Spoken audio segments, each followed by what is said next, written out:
you be killing on me, oh, that's a fact. Ain't nobody realer than you, that's a fact. Hey guys, it's Taylor. How are you guys? I'm back with the same shirt because it's the same day, because that's how we do it here. We gotta roll them out. So today you are watching my all natural and minimal and affordable skincare routine. I've been using these same products for years and they have never steered me wrong. I've tried high-end products, I've tried low-end products, but I always go back to natural products because I am not comfortable with adding all those chemicals to my skin, and also my skin is extremely sensitive. Even like a lotion from Aveeno that was called like calming, relaxing skin, whatever, that's really supposed to be for sensitive skins that burn for everything. Those things still burn me. Now, I'm not trying to sound any kind of way, but that's the first compliment I always get is on my skin. My skin is very clear and it is even. Of course, it's not perfect, but it is clear and it is even. So a lot of people always ask me what products I use, what's my routine like. So I thought since I have a YouTube, I might as well record one for you guys. So if you would like to see my all natural, minimal, and affordable skincare routine that keeps my skin looking clear, even and bright for years and years, then keep on watching. We are back in this nice intimate angle, and I'm just gonna go first through my products with you and then through my process. The first product I have is my coconut oil. I get this from Trader Joe's. This is cold pressed, which I prefer. It's also organic, which I also prefer. I use this to remove my makeup. Now, on a day-to-day basis, I don't really wear makeup because I'm usually sweating most of my day. For videos though, I beat my face. I mean, in my terms of beating my face. Even when I only do under eye concealer and mascara, I still use coconut oil. I don't necessarily rub coconut oil all on my lashes, but I rub it in the general area, and once I wash and everything, like wash my face with my soap, it all comes off. A lot of people don't like to use oil. They don't like the oil on their skin. They're afraid they're gonna break out, blase, blase. If something is non-comedemic, that means that it's supposed to not clog your pores. Coconut oil, however, has a comedemic level of 3. Now, if you Google coconut oil and you read reviews for people with acne, dry skin, blase, blase, coconut oil comes up with like 50-50. You either love it or you hate it. Me personally, I love coconut oil. If you haven't used coconut oil on your skin, that is definitely something to keep in mind. Definitely read up reviews on anything that I show you today. Everyone's skin is different. My skin is very dry, for reference. If you have oily skin, this may not work for you. However, oily skin sometimes need oil applied to it so it stops creating so much oil. My body's a lot much drier than my face, and this does nothing for my body. But for my face, this does moisturize my face. So a lot of the times I will moisturize with coconut oil in the morning. You don't know much about your skin, just like anything else. You gotta explore and figure out what's best. But this is my skincare routine. I've been doing the same thing for literal years, and it has not steered me wrong once. The next product that I go in with is my African black soap. This particular bar is from SHEA Moisture, but it is not necessarily my favorite African black soap. I will link my favorite African black soap down below. I get a huge bar. It lasts me well over 6 months. Sometimes if I don't have that block for whatever reason, I will either go for the black soap from SHEA Moisture, or I will head over to Muslim Harlem and pick up an African black soap. I love African black soap. That is another product that I've been using forever. I've taken time off from it, but I always go back to the point where now I don't even try anything else. This is my soap. This is what I use, all natural. It doesn't dry me out. It doesn't burn my skin. It keeps it clear. It keeps it even. Again, disregard that one. Get the one down below. The reason I'm saying disregard this one is because I'm pretty sure that it's sus to me. Like, African black soap is not black like this. It's called black, but it's like brown. It may have a couple of black flecks in it, but it's brown and chunky. And this is like smooth and black. And it doesn't have any unnatural products in the ingredient list, but I don't know. I don't trust it, y'all. I really don't. It works. It does its job. It keeps my skin clear. But because I suspect that it's not all natural, I don't want to use it. But other than that, it's great. When I go in with this bar of soap, for the first time, I go in with my hands to get anything that the coconut oil doesn't pick up, and I also like to get rid of the coconut oil off my skin as well. So this gets rid of all of that, and I just go in with my hands and rinse. And then I go in again with my spin brush. Now, I know you've seen these spin brushes on every single beauty guru's page, but I would just like to say that I knew about this sponge well before any beauty guru. I had it first. So I love this brush. It keeps my skin very clear. I change my brushes like every 3 months. Between that, I will soak it in a mixture of apple cider vinegar and water just to get rid of bacteria. I haven't had any issue with bacteria or dirty brushes or anything like that with this, even though it doesn't have a cap. I wish it had a cap. Vanity Planet, create a cap for these so we can, like a ventilation cap. Just washing my face with my black soap and my spin brush. I then go in with my Dickinson's toner. Like, this is an old school OG toner, 100% natural. I love this toner. A staple, literally have been using it for years again. I have nothing but good things to say about this toner.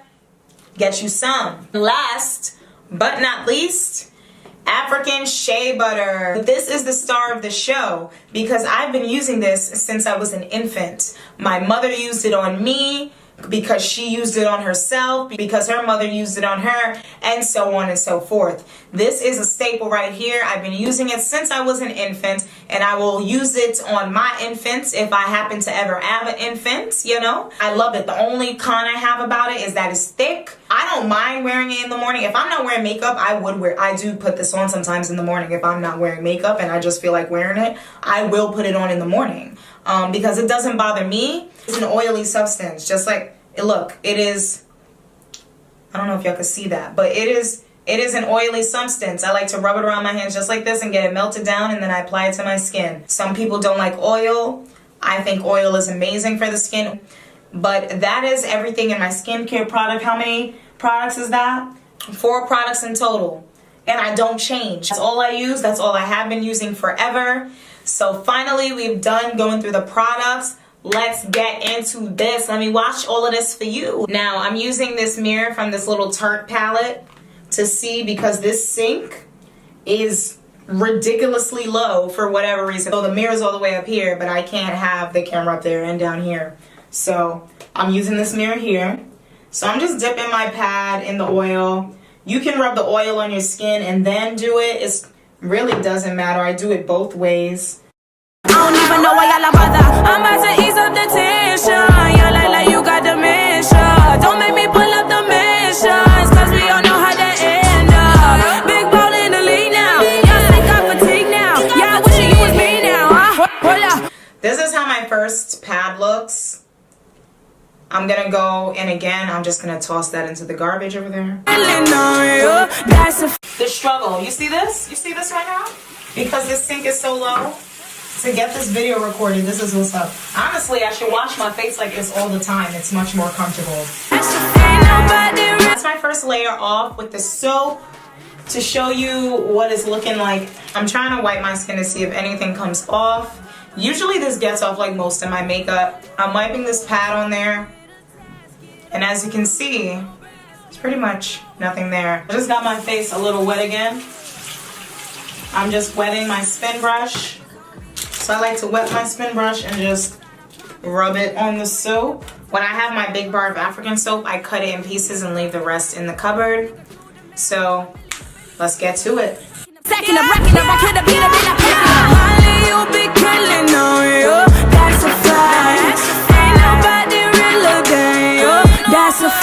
I don't really drag the towel across my skin. I just pat it dry.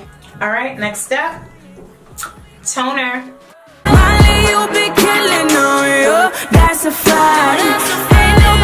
And guys, this is how my pad looks. As you can see, all the makeup is gone. And I don't have oil on my face. Matter of fact, my face dry as hell right now. Using the oil to remove your makeup doesn't leave any oil on your skin.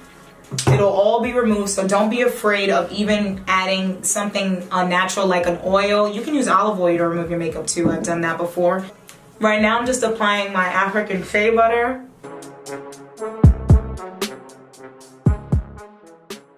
And honestly, you don't need a lot. Like, I use about this much for my whole face, and I usually end up tapping some off. Like, I'm about to tap some off. But I use about that much, and I rub it in my hands until it melts. It's a great lip mask, like, overnight. I'm gonna use this towel just to pat some off. Sinks in pretty quickly, so it's not necessary to have the rest sitting on your face. Saying, ain't nothing, all my competition saying, what we gon' do? Told you I'll be ready when I'm done, ready or not, here I come. I told you not to meddle, I already got the medal, nigga, I already won. I'ma drop heat till kingdom come. I might as well tell you about the most important part of my skincare routine, and that is the food that I eat and water. I know a lot of people say, oh, it's the food, but it really is. I don't think that my skin would look the way it looks. I know my skin wouldn't look the way it looks because I used to have eczema, all kinds of things. So I know my skin wouldn't look the way it looks if I didn't take it upon myself to change my diet, exercise properly, and just treat my body with respect and put the best I can inside of it. Because what you put in literally becomes your skin. It becomes your hair, it becomes your nails, it becomes your thoughts, it becomes your feelings. What you consume is way more important than just satiating hunger. It's so much deeper than that. And your skincare at the end of the day is going to be water and your nutrition. I think I could be sitting here with any pile of products. Even if I was here with unnatural products, but I was eating the same way, I think my skin would still look like this. Of course, the products matter. Do not put bad products on your skin. Like, don't do it. Don't put products that are going to clog your pores, things like that. Obviously, clean your makeup brushes, clean your beauty blenders. Obviously, do those things because that matters. Hello, bacteria. Greens. Greens are your best friend. All vegetables are your best friend, but greens are truly your best friend when it comes to your skin. And water. Greens and water, you guys. Up your greens, up your water. If you drink a lot of dairy, that's something to look into because dairy is a lot of the time tied to skin issues. Gluten, soy, corn. So if you're struggling with your skin, I would definitely look inwards. What am I consuming in my body? Also, what are your hormones like? Which hormones can also be affected by food, but hormones can also just be a hormonal biological thing, of course. All I have to say to you guys today, I hope you take what I say into consideration, and I hope this video helps someone. Leave any video suggestions down below. Like I keep saying in every video, I am trying to reach 100 subscribers, and my 100 subscriber video is right now at 75, and I'm so thankful and I'm so glad you guys are enjoying me. I'm getting the nicest comments from people. Don't forget to follow me on Instagram at Swank Ocean Fitness and at Swank Ocean. I post on both daily. I'm always posting what I'm eating. I'm always posting what I'm working out. That's pretty much, and then I post funny, crazy stuff too. I post everything, you guys, but I'm always posting what I'm eating, and I'm always posting what workouts I'm doing. I'm only on YouTube 2 times a week, so you guys should definitely follow me on Instagram. I will see you in my next video, guys. I love you. Peace.